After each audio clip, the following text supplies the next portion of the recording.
We have about 45 minutes for questions.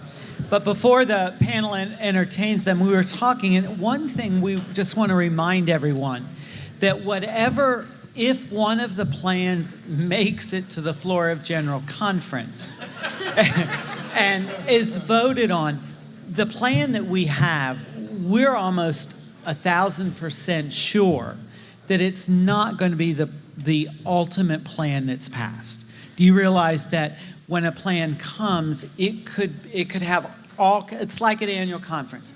It could have all kinds of amendments. So just wanted you to be aware of that we're happy to talk about the plans as we know them at this point. Bishop Steiner Ball was also saying that many annual conferences really push their delegates to say, I will vote for this plan or that plan. And the reality is, we don't know what ultimately is going to come or what amendments might be made. So just wanted you to be aware of that. So this is an opportunity for questions. We know we left a couple of questions hanging. And so what we'd like to do is, if there were any questions specifically out of our presentations, we'll deal with those, and then we can go through the questions that you wrote. So are there any particular questions? I wanted to ask, for the recommended one church plan, it says that each annual conference would decide about ordination. And I wanted to ask, suppose if that's passed, when would that vote take place? And then who would be able to vote? Would that just be elders, or would that be local pastors as well as the elected laity? If I remember the specific the petition, it says that annual conferences may, in an advisory role, take a vote for the Board of Ordained Ministry. So it's the Board of Ordained Ministry's responsibility to make that decision whether what they will consider as part of the requirements. And so the annual conference could take a vote to advise them, but it is ultimately the board. And so in response to your question, if it happened in February of 2019, then I could imagine that it could happen as early as May, June of 19. And then you have to remember that while the Board of Ordained Ministry recommends to the clergy session, so ultimately it is the clergy session still that decides on whether or not people move forward in the process.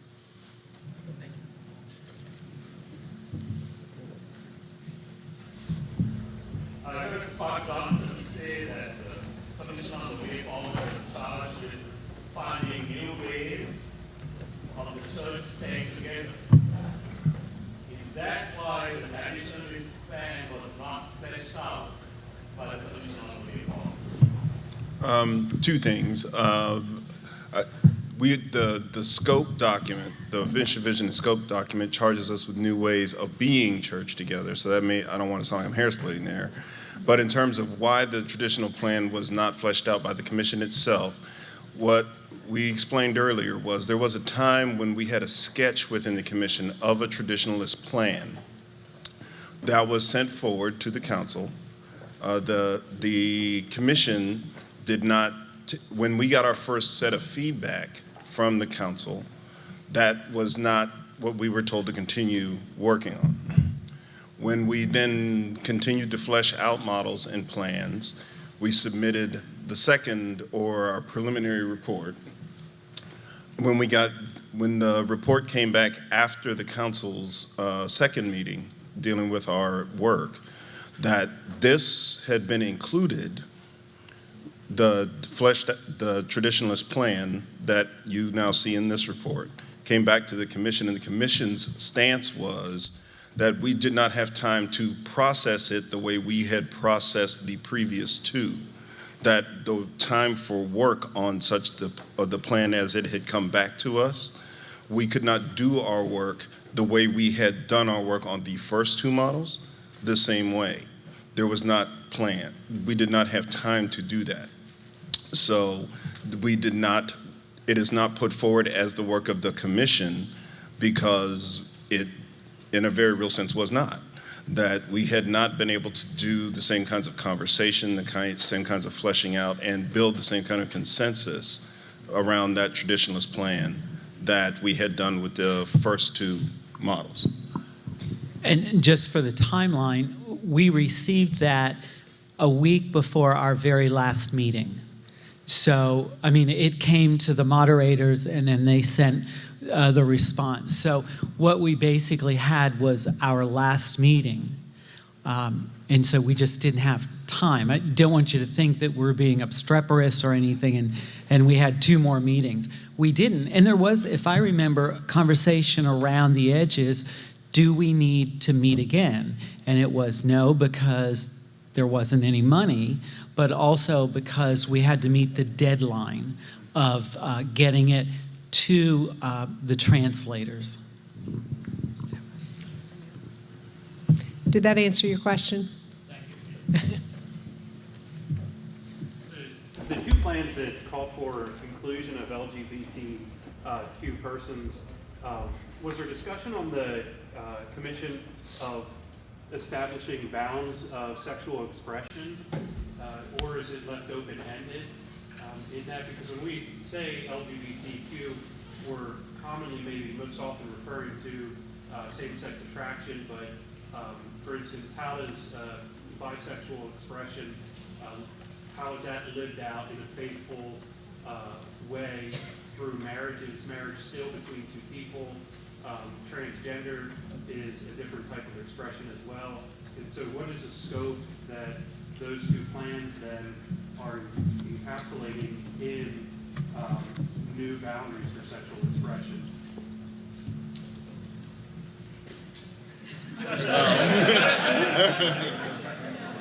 Yeah, look at me. Well, I understood what you meant. I'm speaking only for self here, but I don't want, because I don't want to presume. But my understanding, this is Scott speaking, is that when I use the term LGBTQ inclusion, it is purposeful. Purposeful in that those forms of expression that you outlined would be encompassed in that. Okay? So the language that we're talking about taking out would not, the traditional language that we're familiar with, that taking that out of the discipline then does not leave boundaries in place. It doesn't impose new ones. So I think the question you're worried about has been, in essence, addressed, because it doesn't forbid anything at that point. You follow? So in that sense, I think that is one of the keys. But I mean, other than what's there, I mean, I'm not saying, it solves everything, but I think other than what's there, but this is me speaking. Just to follow up, if it doesn't forbid anything, what is the church's boundary, or is sexual expression no longer? No, if you look at the petition, it talks specifically about faithfulness in marriage. So it would be about, in the instance of the one church plan, it would be faithfulness with male-female or male-male, female-female. So it does not take out faithfulness in marriage. How is bisexual expressed in marriage? We did not discuss that. I'm just saying, Yeah. it encapsulates. Well, I think how I would say it is that it depends. It has to be in terms of faithfulness, and so how can one be faithful to another if there's a third? But that's, again, I'm like Scott. That's me. Let me also say that in our first or second meeting, we were really cautioned because we all were using human sexuality rather than LGBT persons. And we were brought up short, if you will, and said, when you use human sexuality and not the person, you take the person out. And it's much easier to generalize. So that's just a bit of background. If I could add to that, building on what Tom just said, I think that also speaks to where I believe you're coming from, right? Because usually when people have used the term human sexuality, in their minds they're thinking homosexuality, which does not encompass all the expressions you just talked about. And I think that's one of the things about when I said, when we use the term LGBTQ inclusion, there's an intentionality behind that. The faithfulness in marriage, fidelity in marriage, and celibacy and singleness continue to be the measure under any of the plans that are proposed. It's fidelity in marriage, celibacy and singleness continue to be the measures by which relationships are measured. Bishop, can you tell us why the Council of Bishops did not ask for the traditional plan to be included in the initial report from the Way Forward Commission? The bishops never took out any of the plans. When the first report came from the Commission on the Way Forward to the bishops, it went before the bishops at least 3 times, the report, different stages of the report. It was a collaborative effort when the first, in November of 2017? November 2017 was the first time that the Commission gave a report to the Council of Bishops.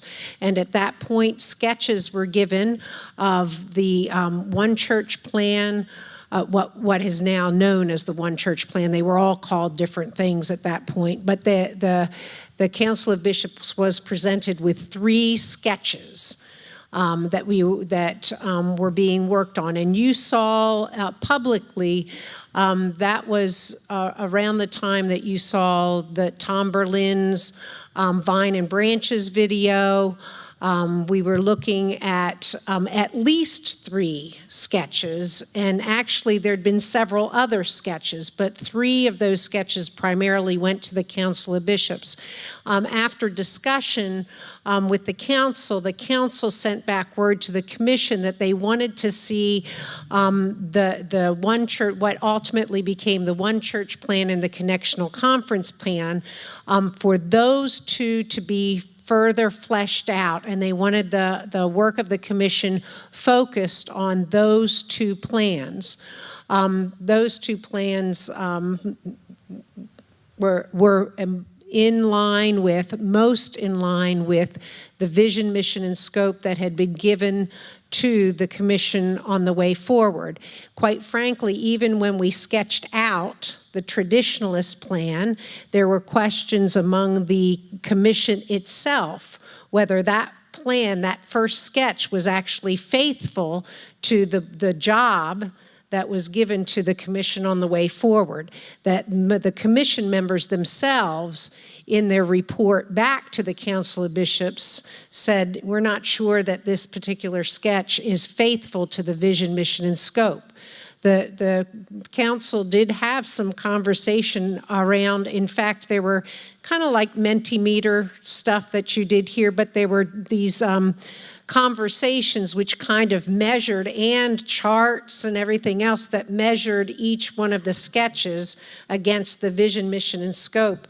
And the traditionalist plan did not meet the measure at one point around giving as much flexibility as possible, as much we were challenged to do as much contextualization as possible and as much unity as possible. And when we measured, when the council and both the Commission kind of measured those things against the traditionalist sketch, which is the only piece that the 2 have in common, in terms of the Commission and the Council of Bishops, when it was measured against that sketch, it didn't stand up as well as the other two plans. And so then the focus was on the other 2 plans.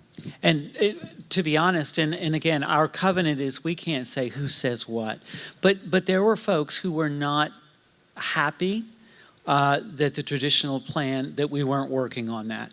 But at that point, our client, if you put it in business terms, our client was the Council of Bishops.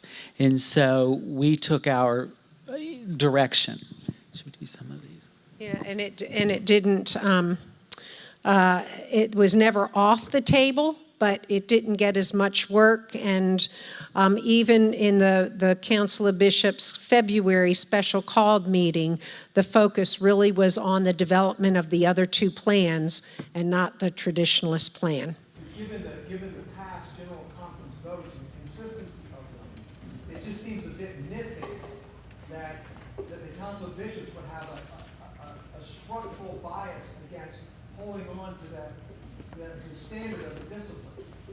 I think that what in the Council of Bishops conversation, the traditionalist sketch as the commission proposed it was not much different than what the current discipline said. So in the original sketch for the commission, we were really dealing with much of what was already in the discipline, and there wasn't great difference in that.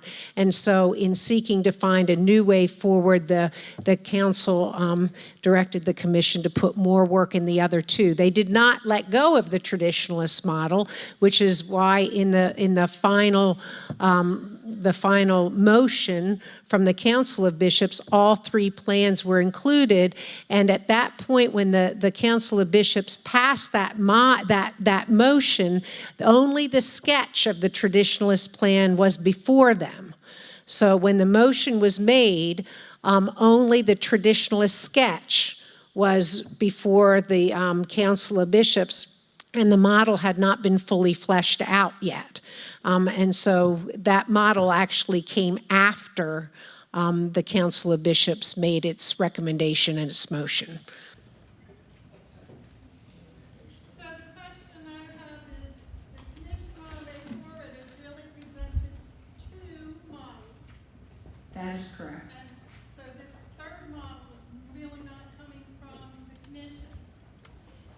It's not the commission's work. Because remember the commission did its work in collaboration with the Council of Bishops, and so in the timeline we had the commission's report to the Council of Bishops. The Council of Bishops made the motion and the recommendation. Then it went before the Judicial Council, which changed how the report would come, that the Council of Bishops would not be bringing the report, but the commission needed to bring the report to the General Conference. So that's why it gets a little confusing, but that is correct. So what happened after that, after the Judicial Council, then we had to do work with the commission, and the conversation was, commission, the bishop's intention was to have all three plans at least as informational in the report with the recommendation of the one church plan. And so the council basically sent back to the commission saying we need to have something in there around the traditionalist model, because that was the intention of the Council of Bishops, was to have information, at least information on the traditionalist model in there. Just the other thing quickly is you'll notice in what went to Judicial Council and what will be presented to General Conference is each of the plans, each one has a signature of a commission member. Could not send it without a commission member signing off. So the traditional plan signed off by Tom Lambrick, who will be the one to present it at Judicial Council. The connectional conference plan is signed by Patricia Miller, Pat Miller, and then the one church plan will be presented by Tom Berlin. So the point is, while we didn't do, the commission didn't flesh it out, it will be presented by a commission member to be faithful to footnote 6 of the Judicial Council ruling, which said the commission has to bring it forward, not the Council of Bishops. What is the simple plan? It's not ours. Yeah, I did make mention of it. That is not work of the commission. That is being proposed by a different group. As being proposed by a different group. I'm not a part of that, but it has been put forward. If you have, I believe it's UM Digest. They had a good summary of it in there and on the news service. So it is proposed as a simple plan, but it comes from more progressive groups, and it is just an alternative to the 3 plans being put forward.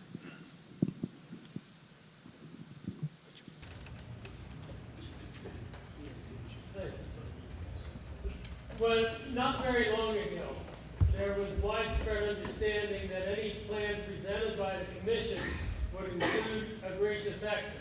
And now the plan comes out and there's only one that has a gracious exit.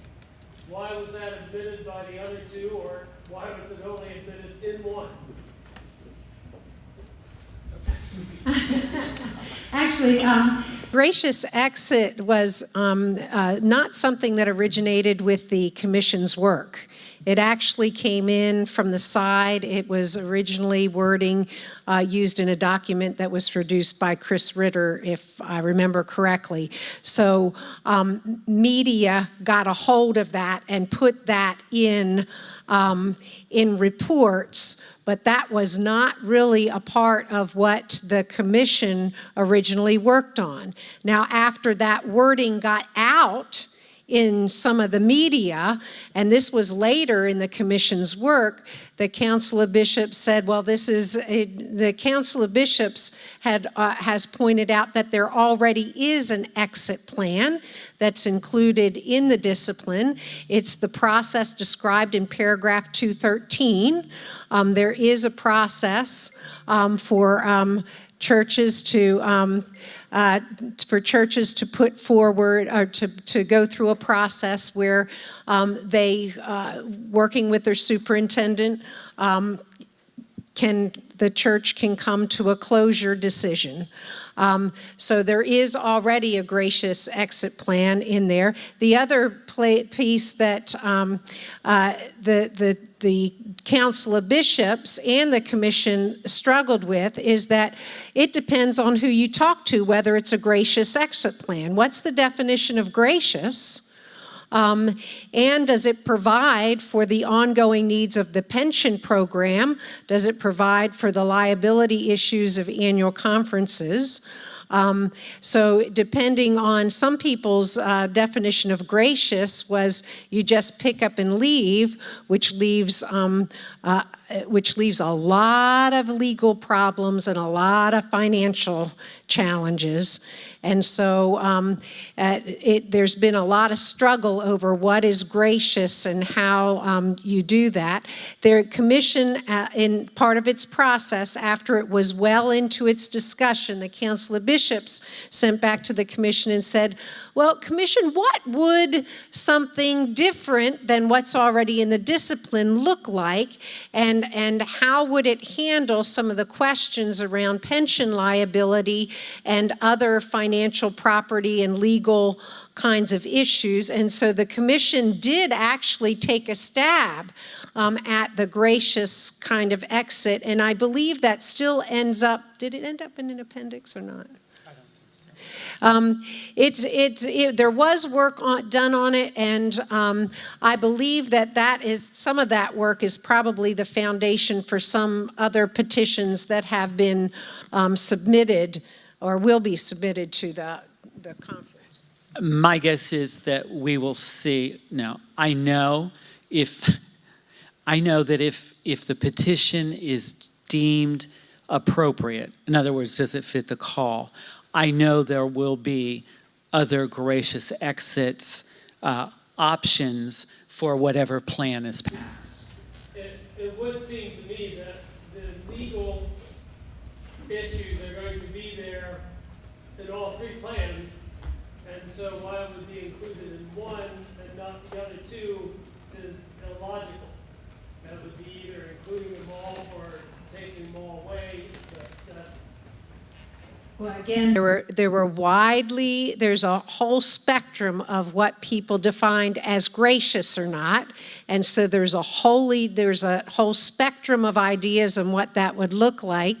And again, if you go back to the vision, mission, and scope, the vision, mission, and scope set the subject of the commission's work as the unity of the church, not exit plans. And so that is why in the plans that the commission put forward, you do not see exit plans, because that was not what the commission, that's not the work that the commission was asked to do. The commission was asked to work on the unity of the church as it went forward. So if you think about the vision, mission, and scope, it makes sense if you measure it up against what they were asked to do as to why that doesn't appear in the work that the commission did. Although they did take a little bit of look at it as part of their ongoing conversation. And for what it's worth, this conversation that we're having took up, if I remember, at least one afternoon about those who wanted to put it in, those who were not wanting to put it in. So the kind of discussion we're having is the discussion that the commission had. Just real quick, who set the vision, mission, and scope? That was taken from some of the stuff that was presented at the general conference. There was a plan that was submitted by the council when the general conference asked the bishops to help. The bishops actually left the floor of general conference and began to work on what some of the way forward would look like. And that was presented back to the general conference. The general conference had conversations about that. Actually, there were some motions that tried and failed, and then ultimately, after some of that, is when George Howard's motion came, and George's motion was to accept the work and the offer by the Council of Bishops, and in that original work of the Council of Bishops was the outline for the vision, mission, and scope. We heard earlier today, under the different plans that would do some realignment, the one church plan and connectional, we heard about what that would affect in terms of sort of the financial liability moving upward. It sounds also that some of these realignments will greatly complicate the appointment-making process. Can you speak to that at all? Sure, I'll try. First of all, if you've never sat at the cabinet table, you have no idea what's involved in the appointment process. And I know that many of you have your own appointment systems that you like to put out and tell the cabinet about. Appointment processes are done a little bit differently by every bishop. However, at the very base, foundation of the appointment system is looking at the mission of the congregations that need appointments. It's looking and examining their theological stance, examining their culture, examining how they interpret Scripture, and also looking at the pastors, their theological stance, their missional gifts and graces, and trying to prayerfully discern those matches. I can tell you that no bishop wants to make a theological mismatch of an appointment to a congregation. And no superintendent wants to make that theological mismatch, because then you end up doing a lot of work back in the local church. So the appointment process already takes into consideration that we have different theological stances in a variety of churches and different theological stances by a variety of pastors. And we do, bishops and cabinets do their best to look at that.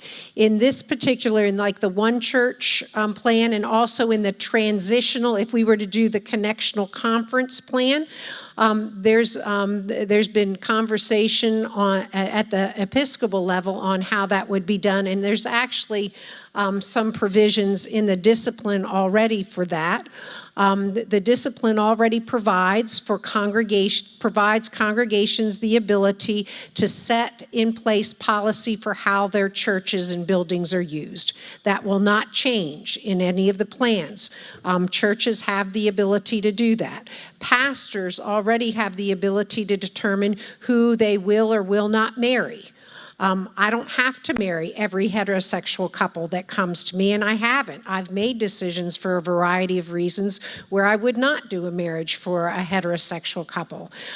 In any of these plans, the pastor retains the ability to decide who he or she will or will not marry. It protects that. In terms of when you get a pastor who feels called to do same-gender marriages, and you get a congregation who has limited who says that their buildings would not be used for that, the pastor has to abide by the policies of that congregation. And if that were to happen, there would have to be a discussion, and there would have to be agreement on how that would be worked out. So, and also there's, I come from one of the conferences that have lots of charges. So the question's been asked, what if you've got a charge that feels where half of the churches feel one way and half of the churches feel the other way? This is something that's not unusual in charges all the time, where I've got churches that have different theological stances on a variety of things. And so we go in and we do agreements, and the conversation, or the district superintendent and the bishop are part of those agreements, so that we work out a plan that is agreeable to the churches and the leadership involved. And so it's not unusual now, but we would probably need to be, or we would in some cases need to be more intentional if there was some fear on behalf of a pastor or a congregation in how that would work. Does that help? Greg, were you also talking about particularly connectional conference? If a church or a group of churches could not agree with where they were, and so they aligned with another annual conference. Is that? Well, that's question B, I guess. Yeah. I guess my first question was, as there is a possibility in the one church plan that a congregation would go on the record in terms of its inclusivity, would not there need to be some declarative statement on behalf of clergy where they are in terms of the same? She's the bishop, she'll answer. I can tell you what I think, but. Go ahead. Well, I think superintendents and bishops need to know. I mean, yes, as pastors, I think we would need to say, yes, I am open to, or in my conscience and my understanding of Scripture, I cannot in good conscience. And so I think that has to be known, because you can't do appointments without. But also there's protection, I think the way the petition's written, that there will be no penalty. So if you have a bishop who does not want to allow, but you have pastors, and we've passed the one church plan, there's protection for the pastors who say, I want to, but there's also protection the other way. Yeah, and I mean, in the West Virginia conference, I know just about all, I think, of the pastors and where they stand on this particular issue. We've had conversations about it before, and I've had kind of an open door policy, so pastors have come and shared with me where they are on that and asked me to respect their particular theological stance and where they interpret the Bible, and I do that.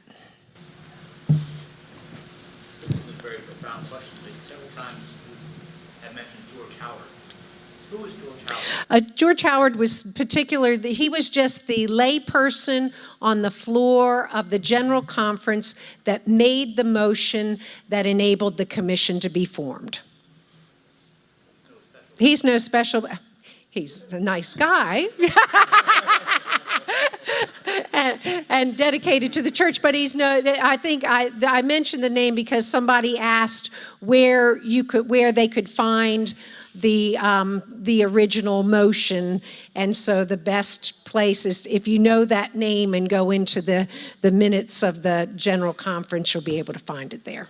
That's all. Okay. We have some of your written questions. One of them's already been answered. Several have. There's also a question about, there were a couple of questions about resources. Would remind you, susumc.org/helpmejason, way forward. Jason did an excellent job. As he said, he will be adding and others will be adding resources. So there are resources available. Another one of the questions is, how will a conference function if there become varied options for local churches and pastors to choose a branch or group within the same jurisdiction or conference? I think that we're overlapping a couple of different proposals in the way this question comes together. That in the one church plan, that the function of an annual conference doesn't actually have to change. That, as we already talked about, appointment making and going to different settings, ministry contexts, the role function of an annual conference doesn't become varied at that point. And so as long as the appointments are made and in place, that the actual operation doesn't have to change at the annual conference level. That if there are things within, going through the connectional conference model, that if a particular church chooses to align with a different connectional conference, then there's operational pieces that would have to be worked out there. The logistics change in terms of size and scope about what an annual conference means and what an annual conference might feel like. But in terms of what an annual conference is responsible for, that doesn't really change much. So how that would get lived on the ground operationally, I think those are things that we still have to see come into a full focus. But in truth, it would be probably a larger geographic area. But in terms of the responsibilities, they wouldn't be that different. One of the things that we heard over and over on the commission was, for local churches, please do not make us vote on things. Please do not make us vote on things. That was a consistent cry from laity in particular. Please do not. And so part of the structure in terms of the connectional conference model, that's why voting on aligning with a particular connectional conference begins at the jurisdictional level. So if the Northeast jurisdiction voted to align with X connectional conference, and everybody within the jurisdiction, all the annual conferences agreed with that, they would not have to take a vote. If an annual conference, if the Susquehanna Conference said, no, I don't want to be a part of Connectional Conference X, I want to be a part of Connectional Conference Y, then the annual conference would have to take a vote. And it's the same with a local church. You go all the way down. If the local church doesn't agree with where the direction of the annual conference, then a local church could vote to align differently. So it's all of these decisions are meant to try to keep the local church with as little voting, mandatory kinds of voting as possible. The next question is, during the Way Forward year plus of working together, what was the essential dividing point? The authority of Scripture, the inclusion of homosexuality, the integrity of our connection. What subject controversy proved to be the essential dividing point? We talked together about this question, and we would say that the commission was not divided. We disagreed. But we never came to a point of dividing. We had differing views on our interpretation of Scripture. Very faithful Christians disagreed, but it didn't divide us. If it divided us, we wouldn't have stayed at the table. And so, and we said over and over, and even in the last meeting or the next to last, often people would say, I don't want to be in a church where everyone thinks just like I do. I want to be in a group. So I would say we were not divided. We disagreed, but we also then respected. And often in what the bishop talked about the humility is that we often said, but maybe I'm wrong. Or someone else with a differing view said, maybe I'm wrong. But I have to say, I don't think we agreed that we were not divided. We just disagreed, which makes it different, I think. I don't think it's just semantics. Dividing means that we would separate and not stay around the table. And I would say even under the three plans, there is a commitment, at least on the members of the commission, that will be involved in ministry together no matter what plan is passed. That's not division. That's trying to work together for a way forward. Is there a means by which bishops hold one another accountable when covenant is broken? Yes, there is. And different right now. The accountability process for a bishop resides primarily in the colleges. The Judicial Council, actually, the ratification of the constitutional amendments, which we just got this last fall, gives the Council of Bishops now a process or a way by which we can hold one another accountable in the council as a whole. Colleges are jurisdictional colleges.